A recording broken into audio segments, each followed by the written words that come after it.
Hello everyone, स्वागत है आप सभी का आज के इस वीडियो के अंदर।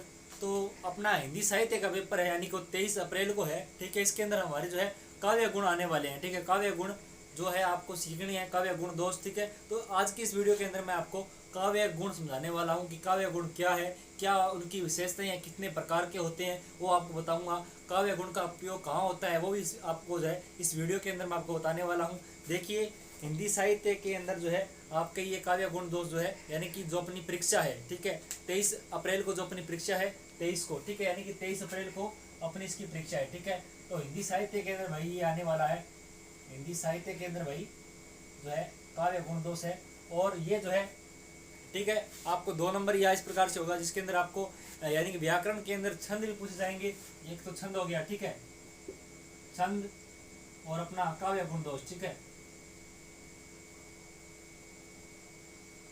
काव्य गुण दोष ये आपसे जो है पूछे जाएंगे। तो आज आपको मैं इस वीडियो के अंदर जो है अपने काव्य गुण समझाने वाला हूँ। तो आपको जो है अच्छी तरीके से समझना है उस चीज़ को। और देखिए, आपको वीडियो देखते ही समझ में आ जाएगा कि काव्य गुण क्या है। ठीक है, काव्य गुण कौन से होते हैं, आपको जो है वीडियो को देखते ही आपको समझ में आ जाएगा।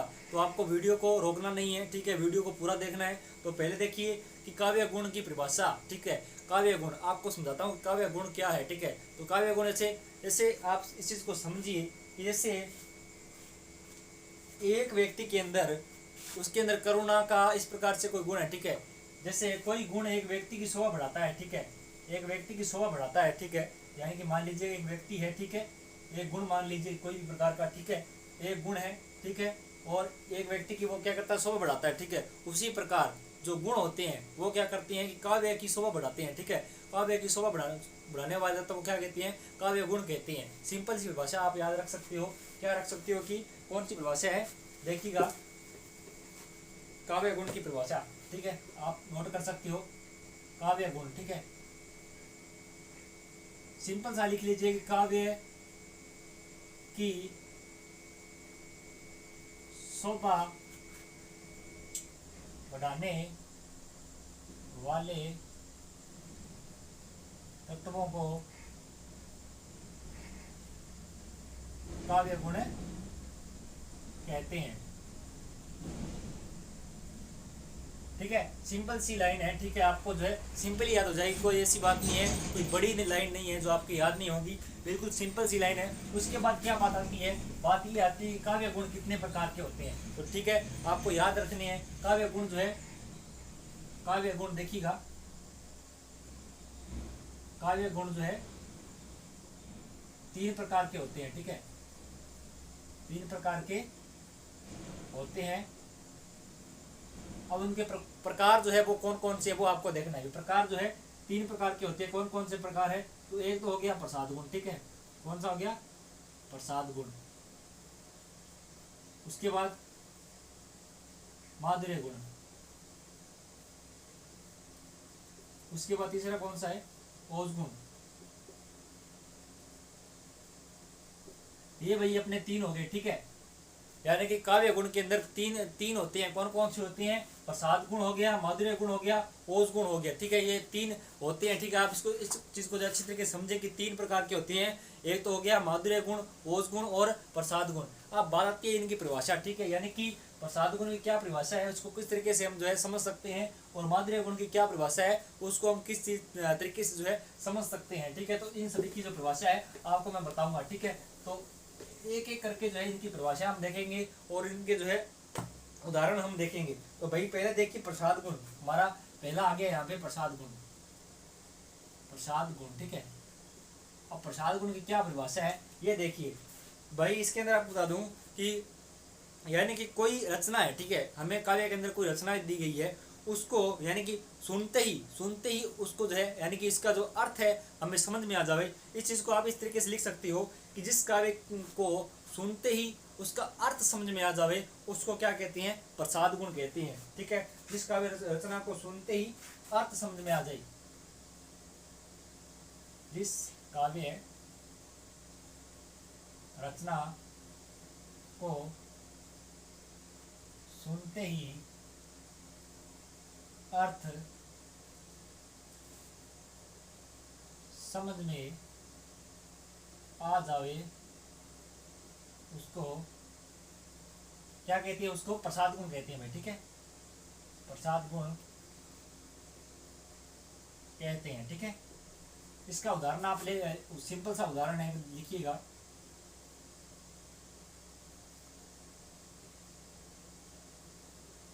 उदाहरण देखिए कि हे प्रभु ज्ञानदाता, हे प्रभु ज्ञानदाता ज्ञान हमको दीजिए,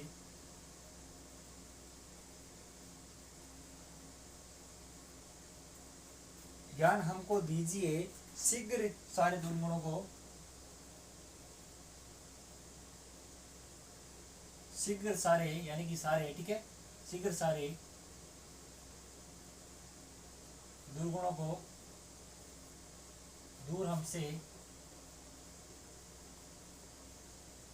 कीजिए, ठीक है। ये अपनी इसकी परिभाषा हो गई और इसका जो है उदाहरण हो गया। यानी कि प्रसाद गुण का जो है, यानी प्रसाद गुण की जो परिभाषा है उसको समझिए कि जिसका दर्शन आपको सुनते ही अर्थ समझ में आ जाए उसको क्या कहते हैं, प्रसाद गुण कहते हैं। उदाहरण है कि हे प्रभु ज्ञानदाता ज्ञान हमको दीजिए, यानी कि आपको कोई उदाहरण दे दिया जाए, कोई भी आपको उदाहरण दे दिया जाए और पूछ लिया जाए कि इसके अंदर कौन सा गुण है, तो आपको उसको उदाहरण को अच्छी तरीके से पहले पढ़ना है, ठीक है। उस उदाहरण क्या करना है, पहले पढ़ना है क्या उदाहरण दिया हुआ है, ठीक है। जैसे ये उदाहरण है कि हे प्रभु ज्ञानदाता ज्ञान हमको दीजिए, शीघ्र सारे दुर्गुणों को दूर हमसे कीजिए। यानी कि एक व्यक्ति जो है प्रभु से जो है क्या कर रहा है, ठीक है, प्रार्थना कर रहा है कि जो है हे प्रभु हमें ज्ञानदाता ज्ञान हमको दीजिए, कि आप ज्ञानी हो, आप मुझे हमें जो है ज्ञान दीजिए, हमारे जो है शीघ्र जो दो दुर्गुण है वो हमको जो है हमसे जो है दूर कीजिए। यानी कि पढ़ते ही समझ में आ रहा है, ज़्यादा मतलब गहराई से नहीं है, यानी कि ठीक है, जो लाइन दी गई है उसको पढ़ते ही समझ में, उसके जो अर्थ है वो हमें समझ में आ रहे हैं। तो यही है जो है अपने जो, यानी कि उसके अंदर क्या कौन सा गुण होगा, प्रसाद गुण, ठीक है। अगर आपको बोर्ड एग्जाम के अंदर उदाहरण दे दिया जाए तो भाई आपको उसको पढ़ना है, ठीक है। अगर ऊपर लिखा हुआ है यानी कि इस तरीके से प्रश्न दे दिया जाए, दिए गए उदाहरण के अंदर बताइए कौन सा गुण है, ठीक है, तो उसको पहले पढ़ना है। उस चीज को पढ़ के देखिए आपको सिंपल ही समझ में आ रहा है क्या वो चीज, ठीक है। यानी कि जो लाइन दी गई है वो सिंपल में समझ में आ रहा है नहीं आ रहा है, या गहराई से पूछ रहा है, तो गहराई से पूछ रहा है वो तो अलग गुण है, ठीक है। अगर बिल्कुल सिंपल से है और उसको पढ़ते ही समझ में आ रहा है तो वो क्या कौन सा हो गया, प्रसाद गुण होगा, ठीक है। इस प्रकार अगला जो गुण है वो हम देखते हैं, ठीक है। ये तो अपना हो गया प्रसाद गुण, ठीक है। तो ये उम्मीद करूंगा कि आपको जो है अच्छी तरीके से समझ में आ चुका होगा। उसके बाद देखिएगा अगला गुण हम देखेंगे, यानी कि माधुर्य गुण देख लेते हैं। माधुर्य गुण के अंदर क्या कुछ है, तो हमारा जो अगला नेक्स्ट है यानी कि माधुर्य गुण, माधुर्य गुण, ठीक है। इसके अंदर भाई क्या है, ठीक है। उसके यानी कि जो अपना अभी किया है, यानी कि प्रसाद गुण जो अपना किया है, प्रसाद गुण के अंदर आपको बता दूं कि रस होते हैं, ठीक है, रस होते हैं। कोई प्रश्न इस प्रकार से पूछ ले जावे कि जो करुण रस है वो किस गुण का है, ठीक है, तो हमें ये बताना है भाई इसके अंदर, यानी कि जो अपना प्रसाद वाला था, प्रसाद गुण जो था उसके रस है, एक तो करुण हो गया, करुण के बाद अगर बात करें हास्य हो गया, करुण, हास्य और शांत, ठीक है, और शांत, ठीक है। ये इसके जो है यानी कि प्रसाद गुण के जो है रस है, करुण, हास्य और शांत, ठीक है। उसके बाद अब हम जो अपना टॉपिक यानी कि जो 2 नंबर टॉपिक है जो माधुर्य गुण है, तो उस पर हम बात करेंगे कि माधुर्य गुण क्या है। जिस रचना को पढ़कर मन आनंद और उल्लास से भर जावे उसको क्या कहते हैं, माधुर्य गुण कहते हैं, ठीक है। यानी कि कोई भी हमें जो है लाइन दे रखी है, यानी कि कोई उदाहरण है, ठीक है, कोई काव्य है, कोई काव्य रचना को पढ़ के मन के अंदर यानी कि मन आनंद और उल्लास से भर जाए, कानों के अंदर मधुर सा घुल जावे, वो कौन सा होता है, माधुर्य गुण होता है, ठीक है। इसका हम उदाहरण देख लेते हैं कि कहत नट तरिजत खिजत मिलत खिलत रजियात भरे भवन में करत है नैनन ही सो बात, ठीक है। यानी कि इसके अंदर भाई जो नायिका है, जो नायक और नायिका है वो क्या करते हैं, अपने नैनों के माध्यम से ही जो है अपनी मन की बातों को प्रकट कर देते हैं, ठीक है। इस प्रकार से यहाँ पे उदाहरण दिया गया है। तो माधुर्य गुण को जो है आपको समझना है कि जिस रचना को पढ़कर मन आनंद और उल्लास से भर जावे वो कौन सा होता है, माधुर्य गुण होता है, ठीक है। जब जो है सिंपल सा है, आप लिख सकते हो। उसके अंदर जो है लिखूंगा तो टाइम खराब होगा, यानी कि टाइम ज़्यादा लंबी वीडियो बन जाएगी, तो आप जो खुद लिख लीजिए कि माधुर्य गुण, इसकी परिभाषा आप लिख लीजिए कि जिस रचना को पढ़कर मन आनंद और उल्लास से भर जावे वो कौन सा होता है, माधुर्य गुण होता है भाई, ठीक है। अच्छी तरीके से आपको याद रखना है। और इसका उदाहरण आप लिख सकते हो कि कहत नटत रिजत खिचत मिलत खिलत लजियात भरे भवन में करते हैं नैनन ही सो बात, ठीक है। इसका जो उदाहरण आप लिख सकते हो। इसके अंदर कौन कौन से जो है रस है वो आप समझिए, श्रृंगार, शांत और करुण, ठीक है। श्रृंगार,